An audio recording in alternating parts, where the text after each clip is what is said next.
Hello, everybody, and welcome to the August 29th Trips and Traps. Andy Serling, Eric Donovan. Sadly, our last Trips and Traps from Saratoga. It's been a great season up here, and we always have fun up here. A lot of races to talk about, a lot going on the racetrack, and we have 5 more races to bring you for our final episode, including a couple big ones from Traverse Day. Yeah, we will talk about a couple of the stakes from Traverse Day. We'll also talk about a few other races. The first race we're going to talk about, to me, is kind of a tale of two horses. One horse that I think may have a little bit of a future, and one horse I think has a future as a money burner. We'll break it from the start here, and the horse that we think has a future is the horse that is last right now. That's the 6th, Sky Painter. Gets off a beat slowly there for Darley and trainer Kieran McLaughlin. The horse that we want to bet against next time out is outside the leader in the pink, and that's the number 7, Super Sky. Super Sky, actually, it's interesting. Super Sky had come out of maiden race where it broke slowly, and made a nice move after that. Had some trouble to start, and then got a good trip after that. Made a nice move to be third. It was 1-2 in this race. There wasn't seemingly a whole lot on paper. Broke very well. Had no excuse whatsoever. And gets beaten by a horse, Sky Painter, who blows the break.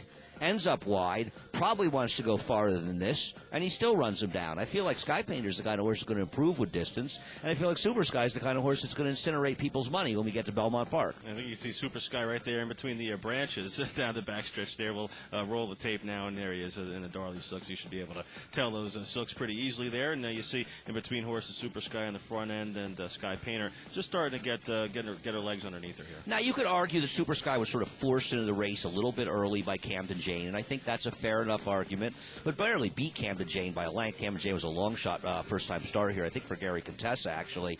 But Camden Jane ended up kind of bumping into Super Sky in the middle stretch, and maybe knocks him onto a different lead. I'm not really certain, but seems to sort of enervate him at that point. But you know what? Sky Painter just keeps on chugging along. And once again, probably a horse that's going to end up wanting more ground as time goes on. And you know what? I thought he had a nice debut for a horse that his debut probably wasn't the target for him. And Super Sky, ultimately, I just don't think. I think when Todd Pleasure runs him in the turf in general, they're not some of his weaker 2-year-olds. He's now had a couple of chances. He improved from his first to his second start as far as getting out of the gate, and he still got beaten. Maybe I'm wrong. Maybe you could say, well, there was a big gap between the second and third and the rest of the field. I just feel like he's not that good a horse. Yeah, I agree with you. I mean, I think the fact that Camden Jane was able to be third there, another horse that was on the pace, leads you to believe that the pace wasn't all that, ferocious, and, it didn't really set up for a horse to come from off the pace necessarily, and Sky Painter was able to do that and do so on the outside. So I think a promising effort there from Sky Painter. Yeah, Sky Painter's the horse, kind of horse you might see move on, and she'll run in a stake. We're down at Belmont Park, and we'll see where she's going to go. But I think she's a horse that'll be a little better than her figure suggests. All right, we'll move on to Traverse Day now. 4 races to bring you from Traverse Day, and this is the 7th race. A starter allowance optional claimer going a mile and a 16th for 3-year-olds. And up the 9, Bluegrass Springs. Looks like the speed in here, however, he does not make the lead, and the 3, More 100 Acre gets in a ton of trouble throughout the race. Yeah, and in the green is Bluegrass Springs. There's More 100 Acre. He's going to be ranked, and he's the architect of his own demise. I don't like Bluegrass Springs particularly going forward. What I don't understand with a horse is the absolute speed on paper, along with another goofy horse who goes out there, stall-walking dude. And Adirondack Dancer, the horse who eventually wins the race, a favorite for Linda Rice, is not the speed in this race. Yet,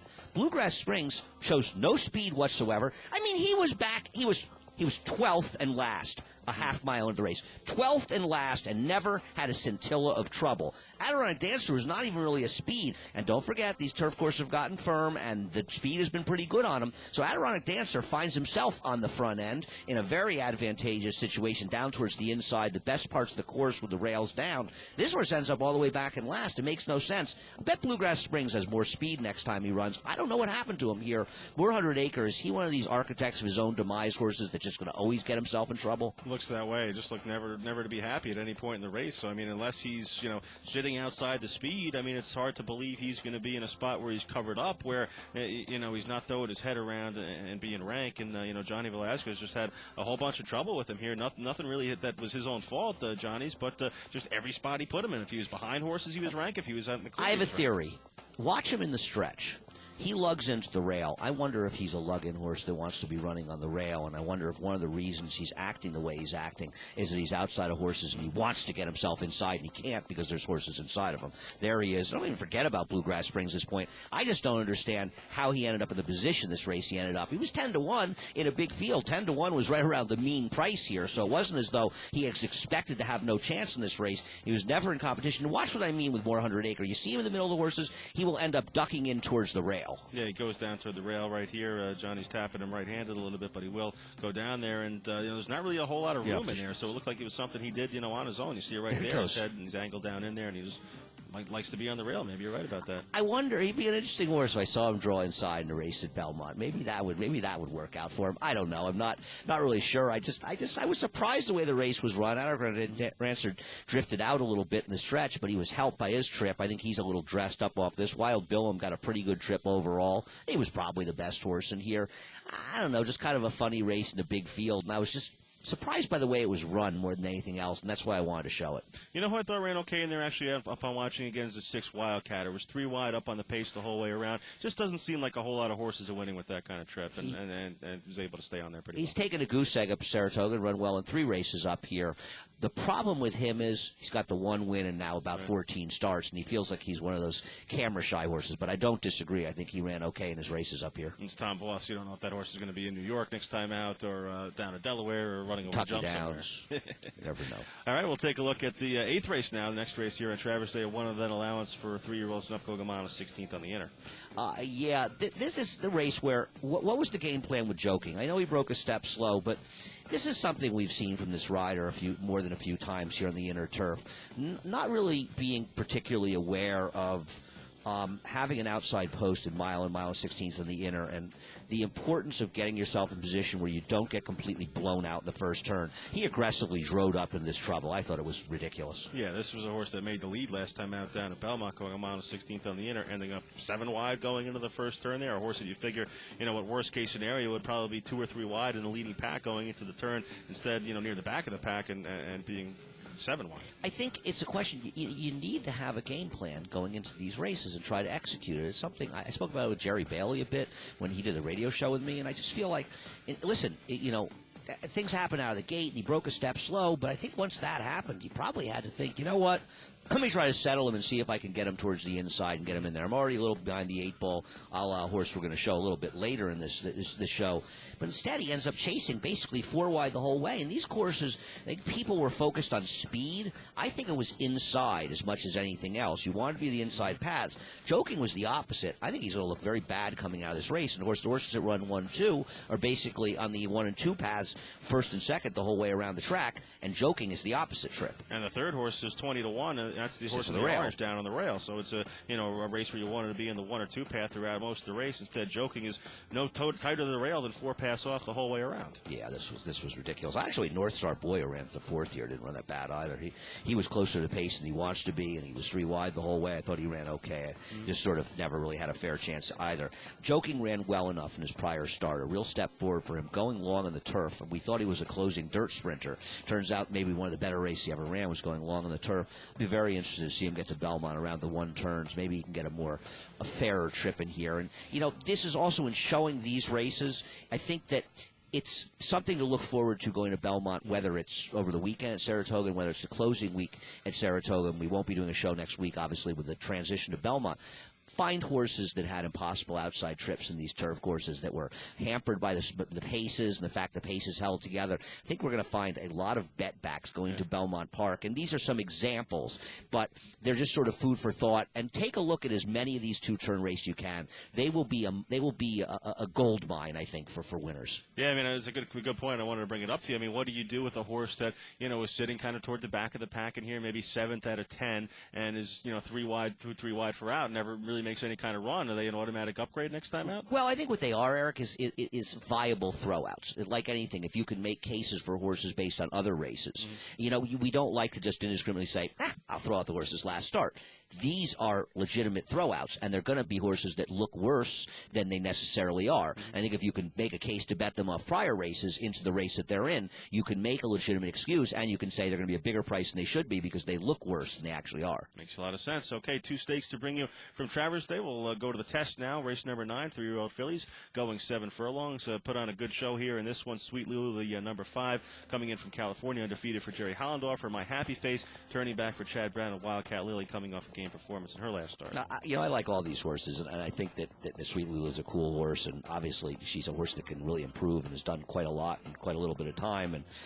And Wildcat Lily has been terrific. I mean, her last 4 races, she's just a completely new horse. She's run well in all these races, but My happy face needed a little bit of help from Mike Smith, and she didn't get it.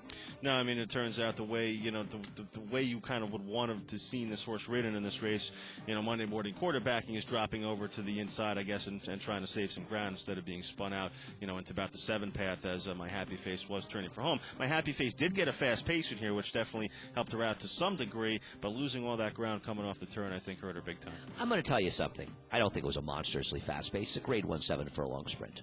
I think it was an honest pace in here, but judging by the fact that the horses that were going 2-3 around the backstretch, I mean, the horses on the lead, Baby J. I mean, she's not going to beat these horses. So the fact that she faltered isn't that surprising. The bottom line is this pace did not fall apart. Mike Smith needed to do something with my happy face. He needed to just not sit on top of her and just sort of hope she won. He needed to do something on the backstretch and figure out a way he could save a little bit of ground. I don't want to beat up on Mike. I think he's a great rider who's been having a sensational run of riding good horses well. And I'm sure he would be the first to admit if he had to do over again, he wished he did things differently. But there is no denying that my happy face ran the best race here. The question you're asking is, if she ran again in a similar situation, do you know that she'd get as good a setup? Well, I think if they ran this race at Belmont Park, she'd win every time. Yeah, you're probably right about that. I would say, losing the ground here the way, I thought the inside was also, the place to be on the main track as well on Saturday, too. So losing all that ground coming off the turn certainly didn't help my happy face and whatever pace she got. You're right. I mean, Sweet Lulu and Wildcat Lily, they ran 1-2. They were up on the pace, so it did not come apart. So, even though the fractions were on the quick side, 22 and 1, 44 and 4, the pace kind of held together. So my happy face had to do a lot of running down the stretch here, and does come up just about the next short. And the other thing is, nobody who's trying to close even a paths inside of my happy face is gaining any ground. She was the only horse that made a run, and she did it in the toughest of possible scenarios. This was a chance for her to get a grade 1. She may get another chance, but this was the day for her. Unfortunately, things didn't work out. We'll see if they think about stretching her back out for the cotillion. I think a lot of people are looking at that race when you consider the likelihood that Princess of Somar won't be running there. There aren't that many left. That could turn out to be an interesting race. All right, one more to bring you, and it's the big one from Saturday, the Grade 1 Travers for 3-year-olds, 1.25 miles is the distance here, and the first thing you have to see at the start here is the trouble that Palace Malice had coming out of the gate. Yeah, poor Palace Malice, just he breaks badly in behind, and I liked what Mike Smith did with him. I like the fact that Mike Smith did not panic. He didn't say, oh, I broke. Imagine if he's rushing up here. He's changing the complexion of the race. He certainly would have hurt Moreno. He would have made it easier for Will Take Charge. He would have won more easily, and he would have given himself no chance. Instead, he let his horse set on the back of the pack. Will Take Charge got good position. Orb got good position. The best position was by Moreno at this point because Verrazano didn't push him because Verrazano never ran, and Palace Malice was out of the equation. And Moreno gets off to the good start here, and kind of backed up the talk of Eric Guillot going into the race or going into his last race, and he had one of the better or the best 3-year-olds in the country in here. And Moreno's up on the front end there, going up pretty comfortably, and you'll see the rest of them kind of settle in good spots. Will Take Charge and Orb settling in good spots in behind, and Palace Malice, you wouldn't have thought trailing the field, but that's exactly what he's doing going into the turn here. Yeah, I thought he ran remarkably well. I'm becoming like a bigger and bigger fan of his all the time. I like Moreno. I give him credit. You know what? He got a good scenario here, but he's made the most of it, and he's really done a lot in a short period of time, and more than we thought. I thought Orb ran very well in this race, and I believe that Jose Lezcano dealt with the hand, did the best he could with the hand he was dealt. It was a very moderate pace, and he was forced to put Orb into the game earlier than he wanted to. But you know what? He did what he had to do coming off the layoff, and I thought it was a promising move forward for him. And I think it put behind the bad efforts in the Preakness and Belmont. See, I kind of disagree with you there. I mean, I want to give him another shot, but taking this race at face value, we'll talk about it more in the stretch here. I don't think Lezcano was asking Orb to be in a spot he didn't want to be in. Orb kind of put him in this spot. It wasn't like Lezcano was sending him along to be, down on the inside here. I think Orb was traveling pretty comfortably at this point here. And to me, he had a chance to blow the race open at the top of the stretch. This is the Travers. I know it was his first race, since the Belmont Stakes, but this is a big one. And the fact that he couldn't put them away. In fact, got beat by Moreno, who was on the front end, and then Will Take Charge came and beat him late. I'm not so sure this was such a great effort from Orb here. I didn't say it was a great effort, but I think he got a 105 Beyer speed figure, and that's the best speed figure he's ever gotten, including the setup in the Derby, and coming off of a 2.5-month layoff into this race and forced to move prematurely into the race. I think it was a very good effort by him. I don't think it's going to win the Breeders' Cup Classic, but I think it was a step in the right direction for him and a considerably better effort than we saw in his prior 2 races, and a suggestion that his form in the Florida Derby is a more realistic form him to look at. Obviously, he was a bit dressed up by the Derby, and I'm not going overboard with him, but I think that there's some people, you seem to be disappointed by him. I'm not disappointed by his performance. I thought this was a very good effort by him and something he can spring off of and run well in the Jockey Club. He's got to do that, and I don't think he ran as well as Palace Malice, who was way behind the 8-ball, and I don't think he ran as well as Will Take Charge, who won the race, and he got it done despite the slow pace. He was still able to close and grind it out at the end. But I still thought, all in all, I understand you're saying he could have blown it out, but had he done that, he would have run a 110 buyer figure, and I just don't think he's capable of doing that right now off the layoff into a slow pace. I don't think it's reasonable to expect that. Okay. No, if that was something he did, then I'd say, wow, he should be the favorite for the Gold Cup, right? Yeah. And I'm not sure he should be. Yeah. No, I mean, right here at the top of the stretch, I mean, I'm thinking I agree. Orb's going to draw off here, and he's, most likely he's going to win the race here. Then come down to the 8th pole. Moreno's not going anywhere. He's hanging in there, the game as could be. And then, Will Take Charge and Palace Malice start drawing in closer in deep stretch. I agree. I guess my argument is that that's what a lot of people think. Orb should have blown it open top of the stretch. He didn't. I'm disappointed. And I'm saying, hey, let's take a step back and say, you know what? This race came up with a decent figure. It was a slow pace. He was forced to move early into it, earlier than he wanted to. I think we shouldn't be that disappointed. I think if you take it in isolation, top of the stretch, I'm like, or it's over. Orb's going to win this race by 4 lengths. Wow. Mm-hmm. And then he hangs and you think, Orb kind of didn't run well again. And then you see the figure, and if you believe in the figure, if you do, and you believe it's a very fast race, and you think that Palace Malice ran that well, let's give Orb some credit for overcoming a slower pace his first race off a layoff. And he did, at least he ran in here, because, he did not run well in the Preakness, and I don't care if anybody says, I thought his Belmont was a stinker by him. Awful race, yeah. And this was a good effort. In fact, I could argue this was a better effort than his Derby. Because at least he made the move into a slow pace as opposed to a collapsed race. Yeah, we'll see. I mean, it's an interesting debate going forward. And, of the two, I would think I would want Palace Malice next time out still. But, it'll be interesting. And, I said it before and I said it again.